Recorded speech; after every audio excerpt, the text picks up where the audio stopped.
Buenas tardes, Martín. Muchas gracias por tu tiempo. Bueno, No, muchas gracias, queríamos Hernán, un comenzar, gusto. un gusto. Queríamos comenzar hablando un poquito del cambio climático. ¿Cómo lo ves Sí, el cambio climático y cómo está impactando en el mundo agropecuario, en el mundo de los negocios? totalmente, totalmente. Sí, creo que es un muy buen tema para enfocarse justamente en el medio de la crisis donde estamos. Y yo creo que una manera de entender lo que está pasando hoy, cuando los gobiernos tienen que decidir cómo invertir en la recuperación de sus países, las empresas, cómo organizarse para la salida también de esta crisis, es lo que ocurre en París. En 2015, a fines de 2015, se hizo la COP21, la reunión de los países alrededor del tema de cambio climático, y ahí se acordó lo que se llama el Acuerdo de París, justamente. Y ese Acuerdo de París fija varios aspectos que creo que son muy importantes para entender por qué en medio de esta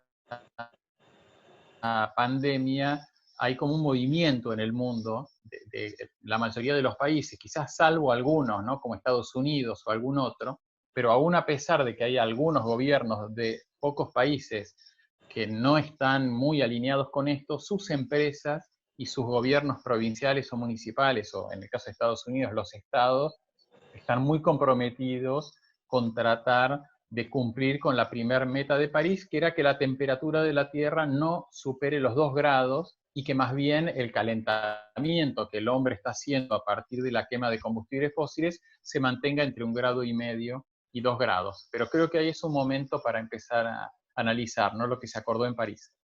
Ok, esa tendencia, ¿cómo la ves? ¿Se sigue manteniendo? ¿Se sigue subiendo? ¿Estamos constantes? Claro, claro, fíjate cómo el Acuerdo de París también lo que plantea es, bueno, tratemos de mantenernos entre 1,5 grados y 2 grados y que cada país voluntariamente explique de qué manera va a bajar sus emisiones.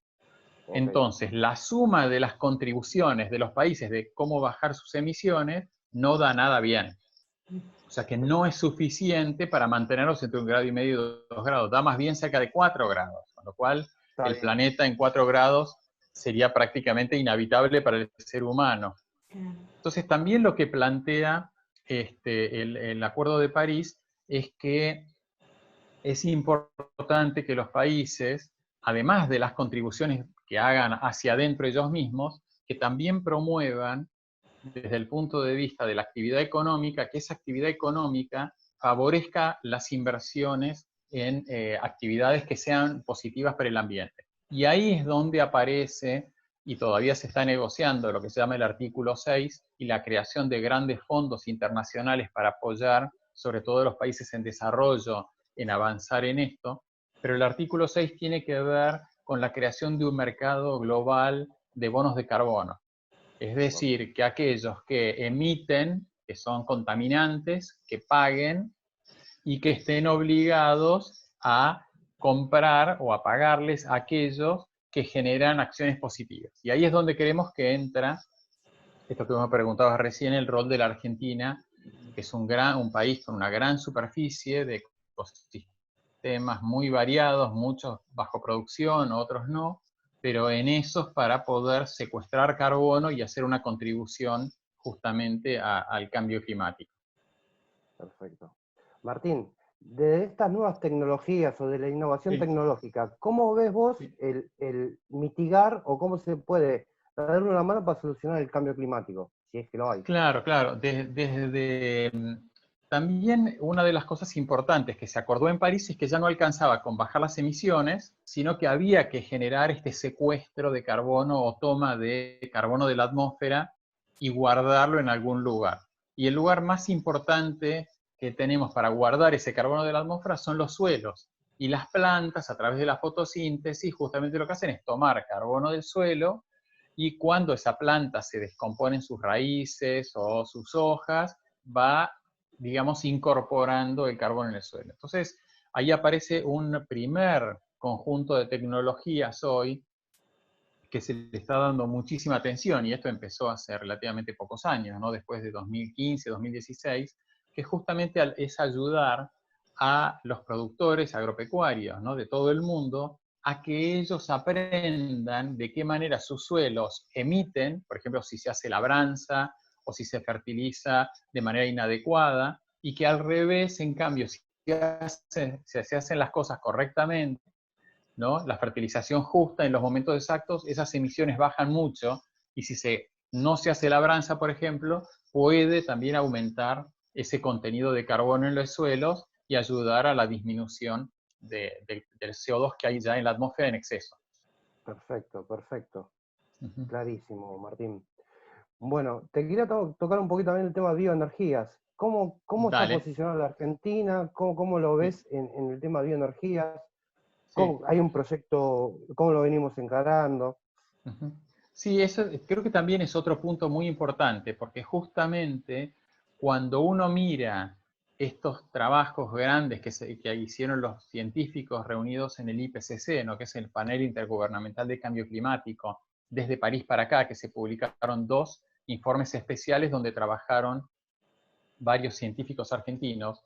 El primero de los 2 es el informe que se llama de 1,5 grados, que es justamente cómo tiene que hacer el mundo para mantenerse alrededor de 1,5 grados y no llegando a los 2 grados. En ese informe, lo que se hace mucho énfasis es, primero, en que la disminución de emisiones de los combustibles fósiles tiene que bajar como si tiráramos un piano del piso 100. O sea, a muy alta velocidad, las emisiones tienen que bajar, por ejemplo, a menos de la mitad para 2035. Estamos en 2020, o sea que de acá a 15 años nuestro consumo de combustibles fósiles tendría que bajar a menos de la mitad. Y Menos del llegar a 50%. 2050 a emisiones cero de consumo de combustibles fósiles, que es algo complicadísimo. Pero además de eso, lo que plantea es un desarrollo del punto de vista de la bioenergía, porque la bioenergía tiene la oportunidad o la capacidad que la planta que se va a usar para producir biocombustibles toma el CO2 de la atmósfera y ese biocombustible después se usa. Pero esa parte de la tecnología que se promueve o que se explica en estos informes es que las emisiones de la bioenergía a su vez sean capturadas y transformadas en otro producto para que no se quede en la atmósfera. Con lo cual, en ese ciclo, las plantas están permanentemente sacando y al mismo tiempo sustituyendo los combustibles fósiles. Entonces, lo que hoy hay en el mundo es una gran oportunidad, creo yo, para el sector de la bioenergía, pero pensado también no solamente en los biocombustibles que conocemos hoy, biodiesel y etanol, sino también pensado en combustibles, lo que se llaman los combustibles avanzados o biocombustibles avanzados, como el Perfecto. combustible de aviación, por ejemplo, que pasa a ocupar, claro, todo esto hoy, como los aviones no están volando, pero lo mismo la Asociación Internacional de la Aviación sigue avanzando en su programa de lograr que para 2050 la aviación internacional tampoco genere emisiones, ¿verdad? Y una parte importante de eso va a venir de biocombustibles adaptados a los jets, ¿no? A las turbinas de los aviones. Perfecto. Perfecto, Uh-huh. genial. Y bueno, yo creo que, a ver, es una opinión, que todo Sí, el tema del cambio climático, lo que son bioenergías, al menos acá en Argentina, no tiene sí, la difusión que realmente sí, debería tener y la importancia que es este tema para nuestro futuro y sobre todo nuestros hijos, nuestros nietos. sí, totalmente. Sí, sí, yo creo que das ¿no? En el clavo, Hernán, porque la Argentina, teniendo, digamos, por un lado, los problemas ambientales de contaminación que tenemos, ¿no? Por residuos de muchas industrias, ¿no? Que tiran directamente sus residuos, inclusive los residuos sólidos urbanos, ¿no? La parte orgánica de los residuos sólidos urbanos termina en cualquier lugar, los residuos cloacales también en gran parte del país no están tratados. Y todo eso, si nosotros lo pensáramos desde el punto de vista de la bioenergía, son materias primas muy importantes para la producción de biogás. Y ese biogás podría ayudar a reemplazar combustibles más caros en muchos usos, muchos pueblos del interior que no tienen acceso al gas natural, muchas plantas de generación de energía eléctrica que están quemando hoy fuel oil o gasoil, gastando fortunas en eso, que es gasoil importado, que después tenemos problemas de deuda externa, y de tipo de cambio, y lamentablemente toda esa rueda a la Argentina le costó mucho entenderla y promover inversiones en eso, ¿no? Así que creo que hay que seguir insistiendo, ¿no? Creo que es muy importante este trabajo que haces desde, o que hacen ustedes, ¿no? Como equipo desde esta iniciativa para tratar de mostrar que el mundo no solo avanza en una línea de pensamiento, no es solamente el combustible o la energía lo importante. También el poder, esos residuos, transformarlos en elementos de valor, no generar contaminación de los cuerpos de agua, no tirar cualquier cosa a los ríos, los lagos o el mar, es parte de lo que tenemos que hacer como seres humanos, ¿no? Es nuestra responsabilidad Totalmente, también. sí. La reutilización o el reciclado de algo casero como el compostaje, de ahí para Exacto. arriba todo lo que sea útil sería genial. Sí, Bueno, mi totalmente, última es pregunta es, indispensable todo eso. totalmente, Sí. mi última pregunta es, ¿cómo es el futuro del campo o de los agronegocios? Y yo creo que desde distintos ángulos creo que es un ámbito que va a tener oportunidades, me parece, interesantes para el futuro. Por un lado, una cosa que mostró toda esta crisis del COVID es que si hay algo que la humanidad no puede sacrificar es su capacidad de producir alimentos y de consumirlos. O sea, durante la pandemia quizás aprendimos a usar medios digitales en lugar de reunirnos, ¿no? Y hacer un montón de cosas a distancia o sacrificar, no comprar ciertas cosas o no hacer cierta cantidad de cosas. Pero lo que nadie aprendió es a no comer. Con lo cual yo creo Totalmente. que, y además que en muchos lugares esa cadena de abastecimiento sufrió, ¿no? Que se almacenaban productos en el origen, que no llegaban a destino, que faltaba. Con lo cual yo creo que hacia adelante me parece que hay una oportunidad de producir mejor. También muchos consumidores del mundo pusieron mucho foco en qué estaban consumiendo, alimentos de más calidad, menos huella de carbono, inclusive el orgánico está teniendo un boom también en el mundo, ¿no? Entonces yo creo que Sí, digamos, para las personas y para las distintas actividades de este mundo, ¿no? que llamamos estos agronegocios, creo que hay una oportunidad de hacer las cosas mejor y de ser, digamos, más valorado por la sociedad por lo que se está aportando, ¿no? Que es algo tan esencial como es el alimento, y ese alimento que hace que podamos vivir bien y alimentarnos correctamente y cuidar a nuestros hijos o a nuestros nietos. Me parece que ahí hay una oportunidad que ojalá en Argentina podamos tomarla, ¿no? totalmente de acuerdo. Ahí, María Laura, ¿tenés alguna pregunta para Sí, Martín? en línea con esto, Martín, ¿cómo se relaciona, cómo observás vos el aprendizaje y el cambio cultural que nos permita justamente esta transformación para que nuestra alimentación esté en el marco de la agroecología y nuestros comportamientos estén en línea con esta necesidad que tenemos de supervivencia? Claramente va a tener que ver con Sí. eso. ¿Cómo observás vos ese proceso de cambio cultural y de aprendizaje individual y el social?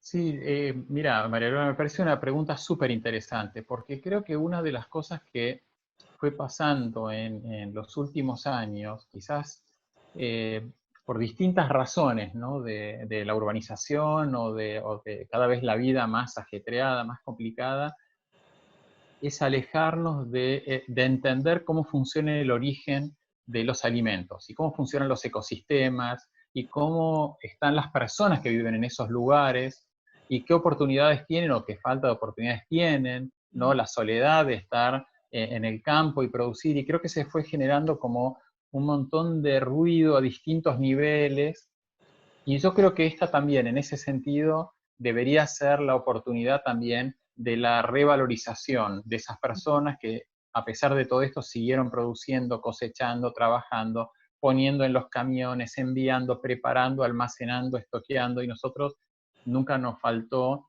por lo menos en Argentina, nos faltó carne en las carnicerías, pollo en, ¿no? Las granjas, huevos, verduras, frutas, y todo hacia atrás, ¿no? Entonces, creo que es como un momento en la revalorización de qué es lo que hace cada uno y también de la comprensión de qué significa la tecnología atrás de eso y no creer simplemente que lo natural o en cierta manera lo que pensamos que era natural estaba bien y todo lo tecnológico está mal, sino en tratar de involucrarnos y entender un poco más. Totalmente, y en línea con eso, ¿no? En el marco de una revolución denominada Revolución Tecnología 4.0, el valor del capital humano ahí entonces cobra cada vez más importancia. Esto nos permite ver, darle el valor social que tiene el rol de la persona que está produciendo, que está en su campo, como bien dijiste, y comparto absolutamente y que a pesar de todo eso, siguió trabajando y siguió generando que nosotros podamos claramente tener el producto final en nuestras vidas, en nuestras familias, y bueno, simplemente me parece que coincido con vos que hay que instalar esta idea también, ¿no? Sí, sí, yo creo que me parece que ustedes dan en el punto, ¿no? Que es el rol de la persona, ¿no? Es como la revalorización de la persona, tanto de la importancia de ese consumidor, ¿no? Que valora lo que él come y lo importante que es, pero también ese consumidor valorando todo aquello que hicieron esas personas en el medio, ¿no? Sí. Muchas de las actividades de la producción de alimentos no son robotizables y posiblemente nunca sean robotizables, y siempre va a tener que estar la persona atrás de muchos elementos porque son elementos biológicos que cambian, pero creo que quizás lo más importante, ¿no? De esto que estamos hablando es revalorizar el rol de nuestro como humanos y cómo también el planeta nos necesita, ¿no? Lo del cambio climático en el fondo es la naturaleza diciéndonos, miren, esto que están haciendo está mal, y así el problema mayor lo van a tener ustedes, ¿no? Un claro mensaje tenemos a través de eso. Y Martín, ¿qué rol crees que tiene la economía del conocimiento en este contexto? Y es un excelente punto, ¿no? Pero creo que quizás es justamente lo que nos debería permitir, ¿no? O sea, todas las áreas distintas que conforman eso que vos, ¿no? Que bien definís como la economía del conocimiento, todas esas áreas deberían ayudar a crear más sabiduría, ¿verdad? No solamente más cantidad de información y estar todos tapados de información que nos ensordece, sino también un poco de calma, ¿no? Y ese conocimiento transformarlo en poder diferenciar qué es importante, qué necesitamos mantener en foco, y que eso nos ayude también a tener una economía adecuada. Lamentablemente la Argentina es de los países que tienen el mayor lío de la economía, pero también hay una discusión en el mundo respecto a qué necesidad tiene de seguir creciendo el consumismo y la capacidad de consumir y tirar y generar mayor desperdicio, y hasta dónde eso tampoco es necesario, ¿verdad? Pero es, como decís vos, es parte de un cambio cultural, ¿verdad? Absolutamente. Y en ese contexto, la educación viene a formar un elemento fundamental para que nosotros desde el Vamos también podamos incorporar esta nueva forma de vida y de reconocimiento de nuestro como sujeto comprometido con el todo. Sí, totalmente, totalmente. Ahí es quizás el elemento crítico. Y también cuando uno mira, ¿no? Que esas paradojas de la Argentina, ¿no? Cuánto gana en Argentina un docente o un médico y cuánto ganan personas que están en otros gremios, ¿no? Para no poner, y uno mira los países que le va muy bien y que es quizás al revés, donde quizás el médico es el que más gana, el docente es el segundo que más gana y está ahí, y todas las demás profesiones seguimos para atrás, ¿verdad? Sí. Pero me parece que en Argentina también lamentablemente nos olvidamos un poco de valorar esa función que finalmente también la hace una persona, ¿no? Sí. El que educa finalmente es un maestro, un profesor, una maestra, un docente, y son indispensables para que todo esto que estamos hablando ocurra, ¿no? Para que la economía del conocimiento no nos coma con la inflación, ¿verdad? Claro, y pensando también en el concepto de la complementariedad, cómo en algún Tal momento cual. apareció el fantasma del temor a que las máquinas ocupen nuestro lugar, y este contexto nos está demostrando que claramente es imposible pensar que nos van a correr, digamos, las máquinas, que tenemos que amoldarnos y sigue siendo importante el valor que tiene el sujeto, en este caso un docente, generando también su formación para poder estar en la sinergia de lo que los estudiantes necesitan. Es solamente un recurso la tecnología, el resto de los conocimientos los tenemos que nosotros procesar y transmitir. Y ahí claramente hay un compromiso de cada uno nuestro, ¿no? Sí, totalmente de acuerdo. Así que bueno, Martín, por mi parte, bueno, un placer. Muchísimas gracias por tu tiempo y bueno, No, un gran gusto. Dejo en manos de Hernán. nos veremos cuando, ¿no? Cuando pase Seguramente la nos volveremos a ver, cuarentena. Martín. Y te vuelvo a agradecer el tiempo dedicado Placer. y muchísimas gracias por todo tu Dale, conocimiento. cuenten conmigo, entonces. Les agradezco muchísimo. María Laura, muchas gracias. Hernán, y felicitaciones por esta iniciativa. Muchas gracias. Muchísimas gracias, Martín. Nos Gracias. vemos pronto. Un abrazo. Gracias. Un abrazo. Chao, hasta luego. Chao.